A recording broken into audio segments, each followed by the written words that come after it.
Ano ang mga karaniwang hinaing ng mga tao ngayon? Anong gagawin ko upang matapos ko ang inumpisahan ko? Bakit parang totoo sa buhay ko ang ningas-kugon? Paano ako maging productive? Saan ako kukuha ng motivation? Ikaw ba ay nadidismaya na sa kalagayan sa buhay mo ngayon? Bakit parang hindi ka umaasenso? Sa ano man ang ating gagawin, alam nyo, tutulungan tayo ng pangako ng ating Panginoon na makikita natin sa banal na kasulatan. Ito ay nagbibigay ng pag-asa sa ating buhay. Kaya huwag kang aalis, ito ang iyong Kuya Bong at ikaw ay nakikinig sa programang Mga Pangakong Di Nabibigo. Ang focus ng pag-aaralan natin ngayon ay improving motivation, no? Paano daw natin mapapabuti ang ating mga pagganyak, 'yan, para tayo magiging motivated sa ating, mga buhay. Ang text na pagtutuunan natin ng pansin ay galing sa Colossians, 3:23 to 24, no? Eto ang sabi, "Whatever you do, work at it with all your heart, as working for the Lord, not for human masters, since you know that you will receive an inheritance from the Lord as a reward. It is the Lord Christ you are serving." Oh, napakaganda ng binabanggit dito sa Colossians 3:23 to 24. Ano daw po ang ating ginagawa ay gawin natin ito ng ano daw, buong puso, na parang gumagawa para sa Panginoon.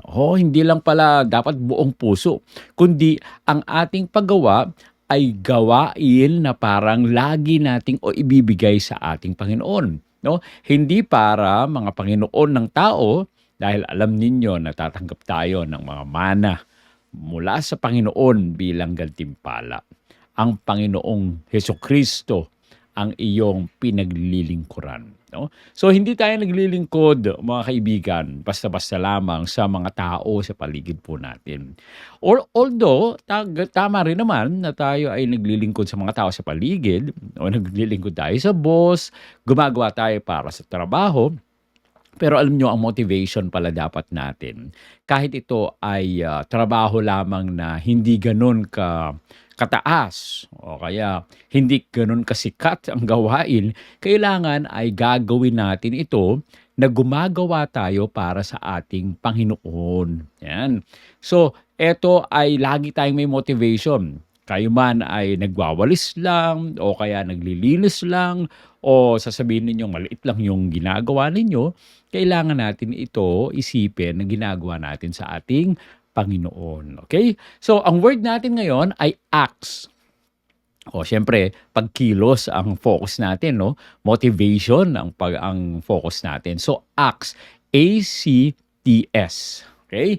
Yung A, aspiration. Yung C, clarity. T, trust.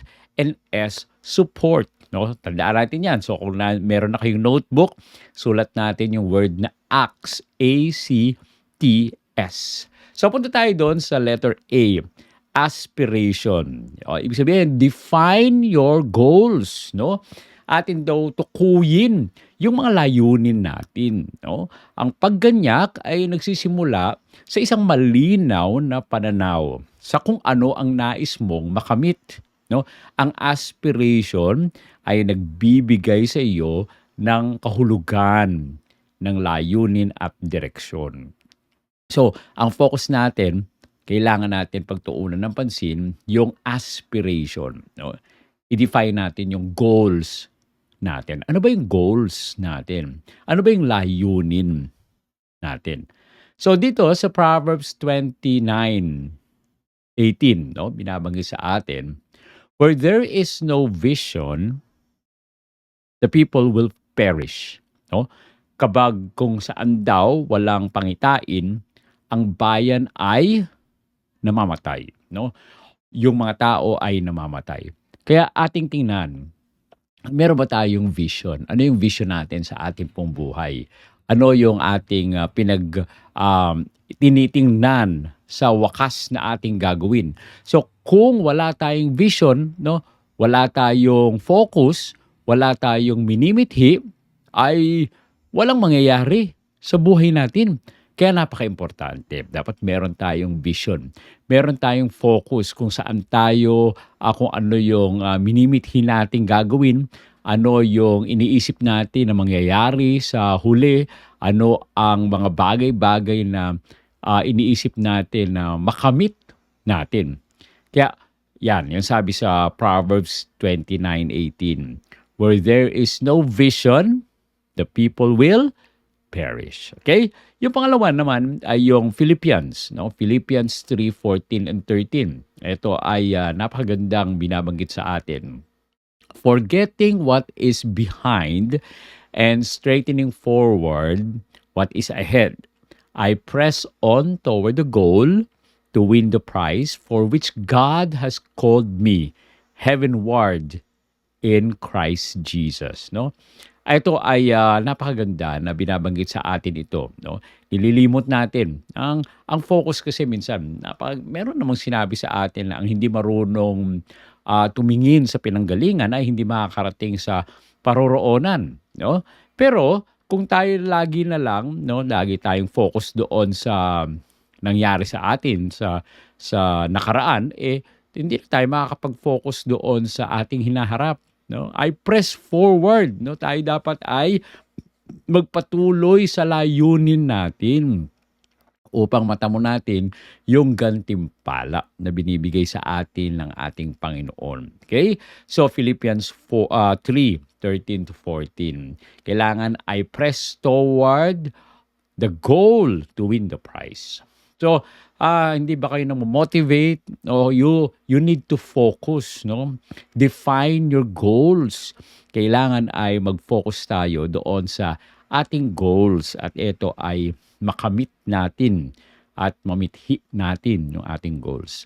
Ang sabi ni Zig Ziglar, a goal properly set is halfway reach. Oh, tama po pala, no? Pag kayo pala ay nagbigay ng goal sa buhay ninyo, kapag kayo ay meron ng layunin na itinagda sa buhay ninyo, parang nakamit nyo na yung halfway. Bakit? Kapag wala kayong goal, wala kayong mararating dahil wala kayong tinitingnan, no, doon sa hinaharap ninyo. Napaka-importante niyan. Sabi pa rin ni Zig Ziglar, if you aim at nothing, you will hit everything. Yan. If you aim at nothing, you will hit it every time. Ano daw ibig sabihin? Kung wala daw po tayong layunin, tinatamaan natin lagi, no, ang mga bagay-bagay na nangyayari sa atin. Ano ibig sabihin?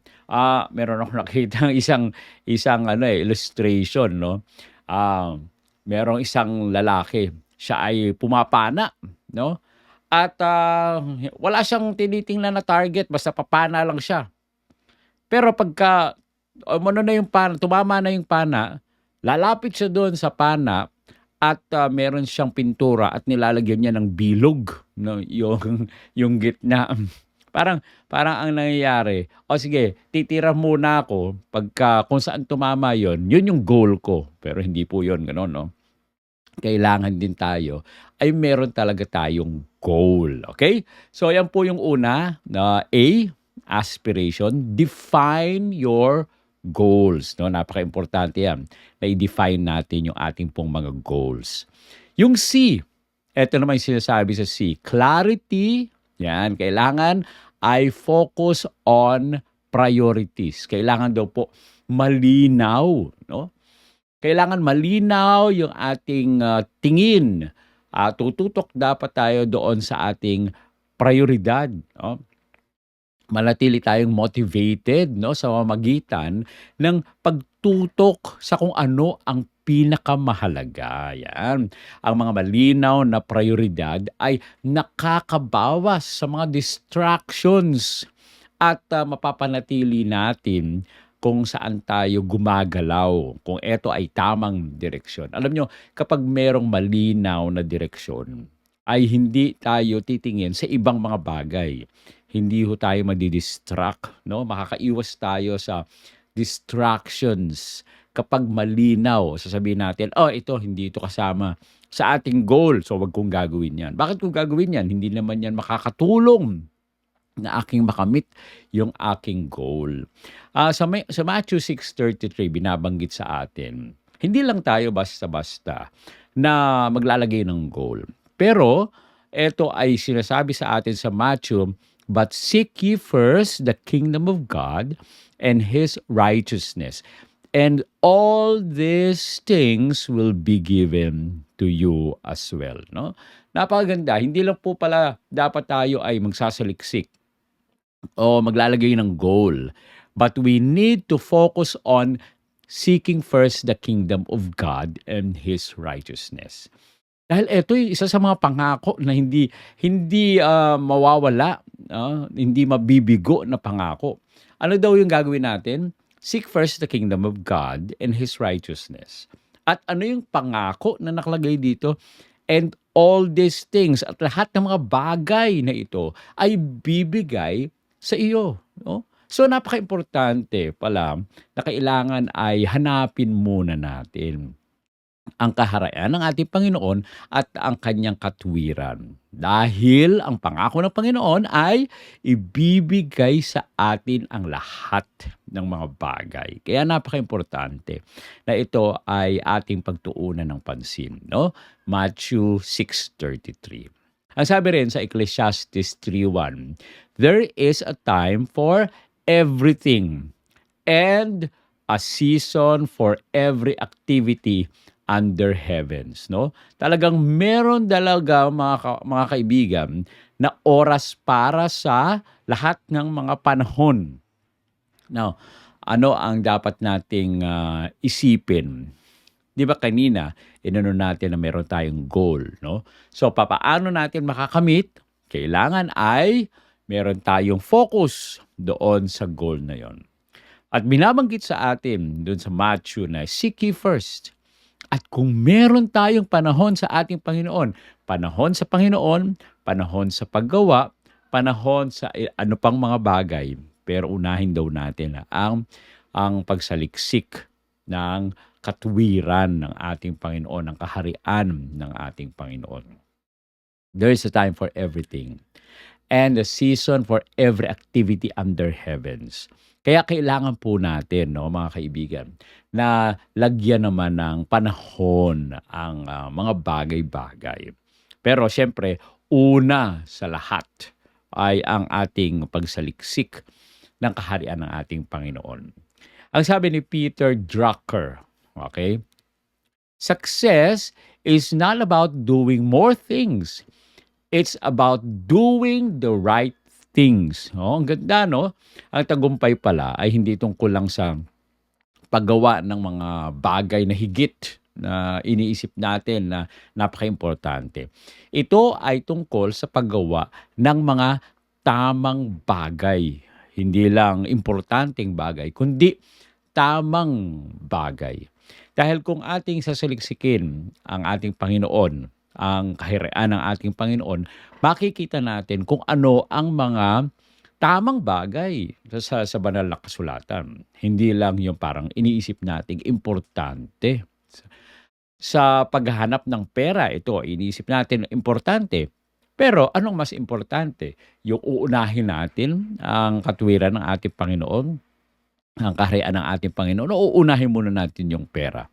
So, napaka-importante na unahin muna natin yung tama. Nasaliksikin natin ang katwiran ng ating Panginoon. Okay? Sabi naman ni Stephen Covey, "The key is not spending time, but in investing it." No?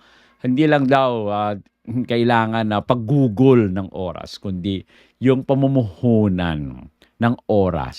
Saan ba natin ginugugol yung oras natin? Kapag ginugol natin ito sa unang paghahanap ng kaharian ng ating Panginoon, ito yung mabuting pamumuhunan. Sapagkat kapag inuna natin ang ating Panginoon, ibinibigay sa atin ng ating Panginoon lahat ng ating pong mga pangangailangan. No? Kaya nga, kailangan natin na unahin ang ating Panginoon. Focus on our priorities. That should be clarity. No? Yun yung C. At yung sunod po ay yung T, trust in God's strength. Magtiwala daw po tayo sa kalakasan ng ating Panginoon. Lumalago ang ating pong mga motivation, kapag umaasa tayo sa lakas ng ating Panginoon kaysa sa ating mga sarili. Ang pagtitiwala po sa Kanya ay nagbibigay ng kapangyarihan sa atin na malampasan ang mga hamon sa buhay ng meron pong pagtiyatiyaga. No? So napakaganda na tayo ay magtiwala. Yan ang sabi sa atin dito, trust in God's strength. Sa Isaiah 40:31, ito ang sinasabi, but those who hope in the Lord will renew their strength. They will soar on wings like eagles. They will run and not grow weary. They will walk and not be faint. Ang ganda ng pangako ng ating Panginoon. Sa lahat daw po ng umaasa sa ating Panginoon ay magkakaroon ng panibagong lakas. No? Sila ay pagpapalain ng ating Panginoon na sila ay they will soar like eagles. No? Sila po ay tatakbo pero hindi sila po mapapagod. Sila ilalakad at hindi po sila manghihina. Ano yung dapat nating gawin? Napaganda yung binabanggit dito. For those who hope in the Lord. Kapag tayo daw po ay umasa sa ating Panginoon, no? Tayo po ay lilipad na para pong mga agila. At hindi tayo mapapagod. Napaka-importante na panghawakan po natin itong pangakong ito ng ating Panginoon. Sa Psalm 28:7, ito po ang sabi, the Lord is my strength and my shield. My heart trusts in Him and He helps me. Kapag atin pong binabanggit palagi ito, mga kaibigan, ang sinabi ni David dito sa awit, ang Panginoon ang aking lakas at aking kalasag. Ang puso ko ay nagtitiwala sa Kanya at tinutulungan niya ako. Ang ganda po ng pangako ng ating Panginoon. Kapag ating inangkin, no? Itong pangako na ito, pinanghawakan natin, inangkin natin, tayo ay papalakasin ng ating Panginoon sapagkat tayo ay nagtitiwala sa Kanya. Isang quotation mula kay Martin Luther King Jr. Ito ang kanyang sabi, faith is taking the first step even when you don't see the whole staircase. Daw po, ang pananampalataya daw po, mga kapatid, ay gumagawa ng unang hakbang. Ito ay yung paggawa ng unang hakbang kahit hindi po natin nakikita ang buong hagdan. Yan po talaga. Kapag tayo ay merong pananampalataya, kahit hindi po natin alam o nakikita o madilim pa yung ating kinabukasan na hindi natin nakikita, ay tayo pa rin ay umaasa sa ating Panginoon. Hahakbang tayo sapagkat alam po natin nandun ang Panginoon, kasama natin ang ating Panginoon. Isang quotation na hindi po na itala yung sumulat. Sabi dito, God doesn't call the qualified. He qualifies the called. No? Hindi tinatawag ng Diyos ang mga kwalipikado. Siya ay nagko-qualify. Binibigyan niya ng qualification ang kanyang mga tinawag. No? Kaya kailangan ay tayo ay lumapit sa ating Panginoon at magtalaga tayo ng ating mga sarili sa Kanya. Okay? So yan po yung T. Yan, trust in God's strength. At yung pinaka-last doon sa ating word na acts ay support. No? Seek encouragement. Now, tama po yun. Huwag lang po tayo basta sa ating buhay ay mabuhay lang tayo ng sarili. No? Mabuhay tayo na nagtitiwala at umaasa sa ating Panginoon. Okay? Palibutan po natin ang ating pong mga sarili ng mga tao na nagbibigay ng inspirasyon. sa bawat isa sa atin. Okay? Ang isang matulungin na komunidad ay maaaring magpasigla ng ating pong lakas at tayo ay panumbalik ang ating sigla kapag tayo ay humihina. So, palibutan po natin, no, yung ating po mga sarili ng mga tao na iniisip po natin na mapagpapalakas ng ating pong spiritual na buhay. Katulad ng mga kaibigan na sila rin naman ay may pagkatakot sa Diyos, na sila ay nagbabasa ng mga banal na kasulatan. Okay? Sa Hebrews 10:24-25, ito po ang sinasabi, "And let us consider how many may spur one another toward love and good deeds, not giving up meeting together, as some are in the habit of doing, but encouraging one another, and all the more as you see the day approaching." Ano daw po mga kapatid? Sa Hebrews 10:24-25, no? Isaalang-alang daw po natin kung papaano tayo mag-uudyok sa isa't isa tungo sa pag-ibig at sa mabuting gawa. Okay? So yan po mga kapatid, no?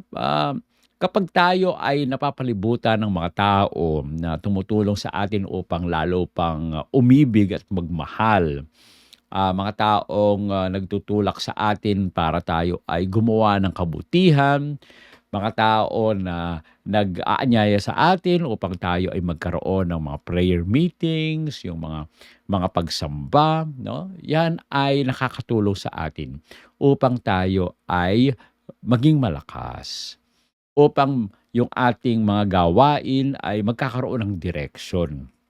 Sapagkat sila rin naman ay merong direksyon na galing sa ating Panginoon. No? Sabi sa Proverbs 27:17, "As iron sharpens iron, so one person sharpens another." Okay? So, yun, kapag tayo po ay magkakasama at tumutulong, tayo ay naglalagay ng oras para hindi lang tayo magbasa sa sarili natin ng salita ng ating Panginoon, o kaya sa ating sarili ay manalangin lamang, pumupunta tayo sa church, nagkakaroon tayo ng mga pagpupulong sa small group natin, nagkakaroon ng mga Bible study, nagkakaroon ng prayer. Hindi lang prayer sa sarili natin, kundi nagkakaroon tayo ng intercessory prayer, pinapanalangin po natin ang ibang mga tao. No? Nagiging malakas ang ating pananampalataya at tayo rin naman nakakapagpalakas ng pananampalataya ng iba. At yung iba na kasama natin ay nakakatulong rin naman na magpalakas ng pananampalataya natin. So, napaka-importante na meron tayong ganitong mga grupo. No? Huwag kayong lalapit o ilugugol yung oras ninyo sa mga taong hindi naman kayo napapalapit sa ating Panginoon. Okay? Kung kayo ay malakas, no, sa pananampalataya, maaari kayo rin naman ay maghikayat ng mga tao, no, na palapit sa ating Panginoon. Pero wag niyong hahayaan na kayo mismo ay maakay palayo sa ating Panginoon, no? Kundi kayo ay mag-akay ng iba na palapit sa ating Panginoon. Sa Proverbs 23:17, yan sabi na tayo ay nagpapalakas, no? Kung papaano ang bakal ay nagpapalakas sa bakal, gayon din ang isang tao ay nagpapatalas sa iba. Sabi ni Oprah Winfrey, no, surround yourself with only people who are doing a lift to lift you higher. O, tama rin naman yung sinabi ni Oprah. Palibutan daw po natin yung sarili natin ng mga tao na makapagpapataas sa iyo, no? Na lalong magtiwala sa ating Panginoon. Si John C. Maxwell, etong sabi niya, encouragement is oxygen to the soul. Oh, napakaganda, no? Tayo daw po, no, na tayo ay makapag-encourage ng mga tao, no? At sila ay mailapit natin sa ating Panginoon. Kapag sila po ay nanghihina, i-encourage natin sila. Kapag sila ay nadi-discourage, ay bigyan natin sila ng mga salita na magbibigay sa kanila na mag-pursue, na lalo pang lumakad ng tama. Kaya ito ay isang bagay na hindi lang po tayo ang hanap ng mga tao na makapagtutulong sa atin, kundi tayo rin naman ay maging encouragement sa iba. Okay? So tandaan po natin yung word na acts, no? A-C-T-S. A, aspiration. Define your goals, no? Kapag kayo ay hindi kayo ma-motivate o kayo ay nawawalan ng motivation sa buhay ninyo, una ay A, define your goals, aspiration. Okay? C, clarity. No? Focus tayo doon sa ating pong mga priority. At T, trust in God's strength. And S, support. Seek encouragement. No? Napakaganda na ito ang ating pong magawa. Okay? Ang pagganyak ay pinapalakas ng layunin, no?